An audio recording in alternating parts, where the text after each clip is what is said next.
un hermano en Puerto Rico se queja de lo que él llama el impacto del lenguaje inclusivo en la vida de la iglesia, ¿no? Y que, por ejemplo, algunos sacerdotes en su país han comenzado a utilizar en las homilías, por ejemplo, que es el momento en el que el sacerdote habla más y se escapa, digamos, de la estructura de la iglesia, ¿no? De la misa, específicamente de la misa, el canon, etcétera, ¿no?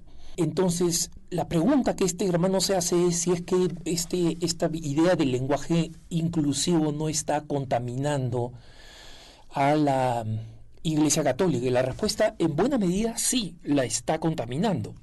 ¿Y por qué? Porque el lenguaje inclusivo, el llamado lenguaje inclusivo, es en realidad una abominación para el uso de la lengua española, simplemente, ¿no? Y les explico por qué. Porque nosotros hemos dejado que la ideología de género, ¿no? que los ideólogos de género llaman, entre comillas, perspectiva de género, determine reglas universales de la lengua española, ¿no? Como explicaba el hoy difunto Joaquín Navarro Valls, cuando era vocero del Papa y comenzó por primera vez más de 20 años atrás el ataque, digamos, de la ideología de género en la reunión mundial de población en El Cairo, ¿no? Allí la ideología de género comenzó a impulsarse y don Joaquín Navarro Valls, que era español y hablaba muy bien el español y era extremadamente culto, explicó, mira, la ideología de género o esta teoría de género es algo que no se aplica a la lengua española, porque el término género en lengua española significa específicamente una cuestión lingüística. Es decir, el género es el, la, los, las, ¿no? Y el género se utiliza para describir cómo una cosa va a ser específicamente masculina o femenina en el lenguaje, ¿no?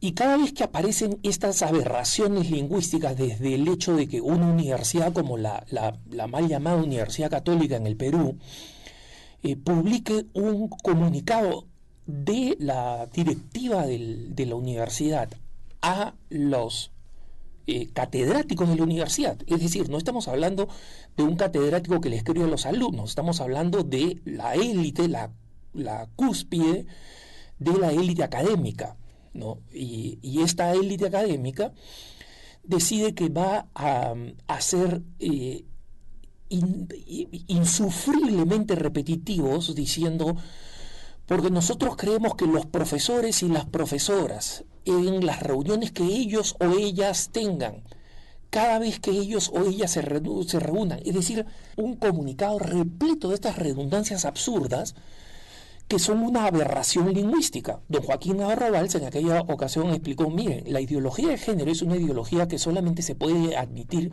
en el mundo anglo, porque gender, la palabra en inglés, sí puede significar algo más que en el uso de la lingüística, pero en español no. En español, género significa específicamente una cuestión de artículos lingüísticos. Punto. Entonces, cuando nosotros hablamos de ideología de género o cuando hablamos de perspectiva de género y hablamos de cualquiera de esas ideologías y de cómo hay que cambiar los artículos o simplemente hacer desaparecer acá los promotores de la ideología de género para no repetir, para no decir latinos y latinas, no, han creado una palabra nueva en la que la A o la O ha sido reemplazada por una X. O sea, diciendo que es irrelevante si es latinos o latinas, es latinx sería, ¿no? Una cosa así. Ese sería el resultado, que es impronunciable, por supuesto, pero cuando la ideología se impone de esta manera. Entonces, hay ocasiones en que la duplicidad innecesaria es una cortesía, eso lo reconoce la academia. Y, por ejemplo, Juan Pablo II comenzó a utilizar en italiano, que tiene las mismas reglas que el español, es decir, donde género significa estrictamente su uso lingüístico, ¿no? Y él decía carissimi fratelli e sorelle, ¿no? Queridos hermanos y hermanas, ¿no? Y lo decía porque quería tener un espíritu de apertura y de comprensión, de reconocimiento de la presencia de las mujeres, el que escribió, digamos, las Mulieres Dignitatem, esta maravillosa exhortación apostólica, escribió la carta a las mujeres, que han servido de inspiración para numerosos apostolados católicos femeninos, ¿no?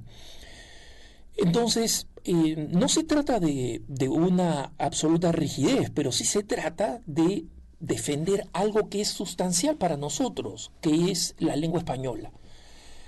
Algunas personas dicen, bueno, pero, o sea, la Real Academia de la Lengua es una antiguaya, etcétera.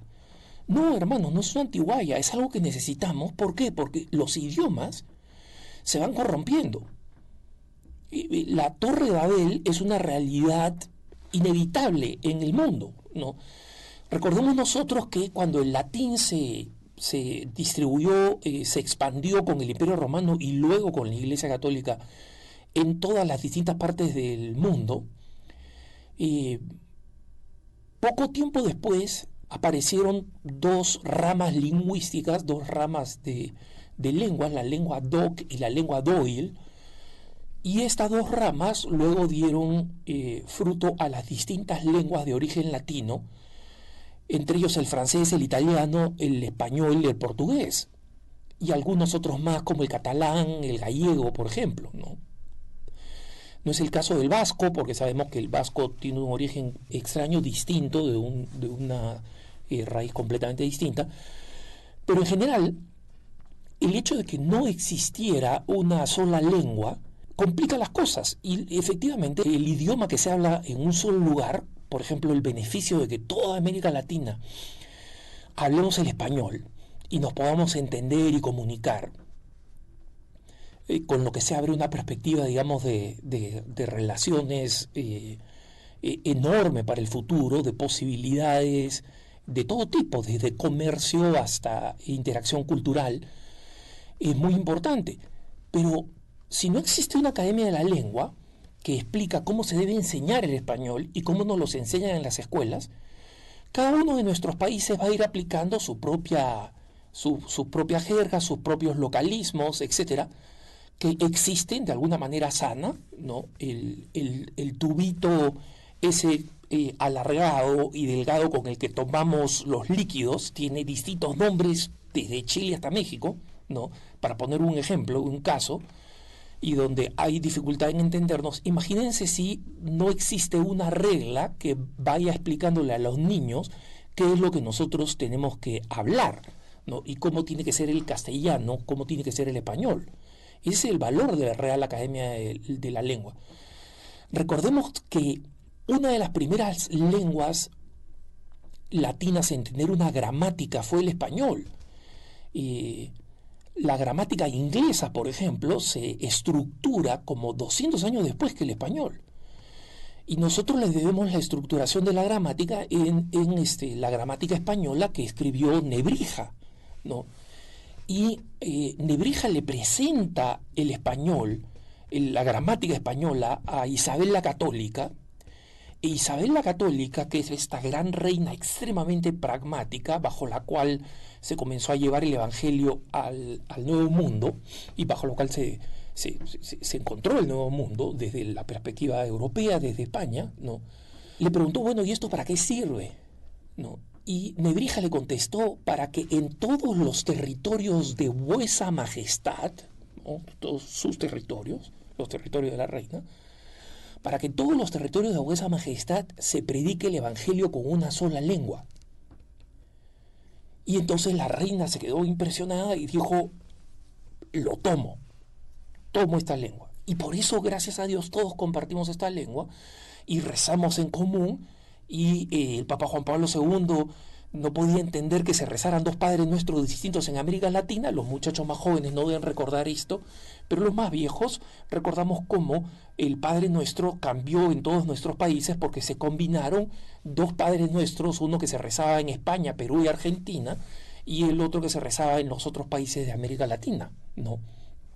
Entonces, el Papa quería reafirmar la importancia de la unidad y la importancia de la lengua española. Entonces, la ideología de género viene a destruir todo eso, viene a destruir cualquier cosa con tal de doblegarla para el uso de la ideología de género. Y cuando los niños que están aprendiendo cómo se utiliza el español en la escuela, gracias a que existe una gramática y gracias a que esa gramática y ese diccionario se van actualizando porque existe una Real Academia de la Lengua, esas normas siguen siendo estructuradas y nosotros en América Latina seguimos hablando el español y no un idioma que se ha ido degenerando, convirtiéndose en idiomas regionales, que aparezca el peruano, el colombiano, el argentino, ¿no? Y sabemos que ya existen diferencias, algunas diferencias, entre el tú tienes y vos tenés, por ejemplo, pero son menores y nosotros nos seguimos entendiendo.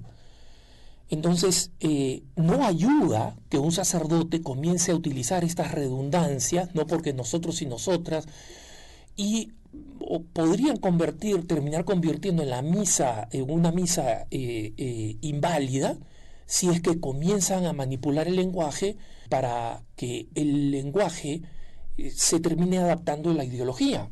Acá en Estados Unidos hubo un sacerdote que no quería decir the Father and the Son and the Holy Spirit, no quería decir el Padre, el Hijo y el Espíritu Santo, ¿no?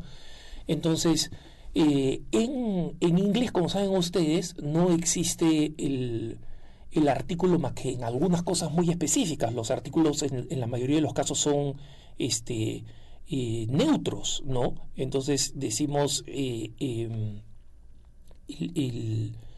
flower, ¿no? Que es la flor para nosotros, sería femenino. Para el inglés no es neutro, ¿no? Para nosotros decimos género femenino, la puerta. En inglés dicen the door, que no es femenino, ¿no? Entonces, este sacerdote comenzaba la misa diciendo in the name of the Creator, the Reconciler and the Holy Spirit, ¿no? Porque el Espíritu Santo es neutro. Eso sería imposible en español, porque cuando nosotros decimos el Creador, el Reconciliador, estamos utilizando el artículo masculino él, ¿no? Entonces, este sacerdote hacía la misa inválida porque cambiaba todos los componentes de la misa para adaptarlos a la ideología de género. Entonces, yo no he escuchado que eso se haga porque el mismo idioma español, gracias a Dios, es refractario a la ideología de género. En el inglés encontramos muchos más términos neutrales y en consecuencia, digamos, el género desaparece, pero en el español por su naturaleza, y con él el portugués, por ejemplo, o el italiano, son mucho más refractarios a la ideología de género porque provienen de una raíz latina y el género es solamente un concepto lingüístico, una vez más. Entonces, es importante que nosotros entendamos esta diferencia y es importante además que sigamos reforzando esa realidad y que los sacerdotes no caigan víctimas, digamos, de esta ideología, utilizando el español de una manera ignorante que no solamente afecta cómo se celebra la Eucaristía correctamente, sino que además contribuye con la ignorancia y el mal uso del español, que es un legado valiosísimo para nosotros. Que tengas un buen día.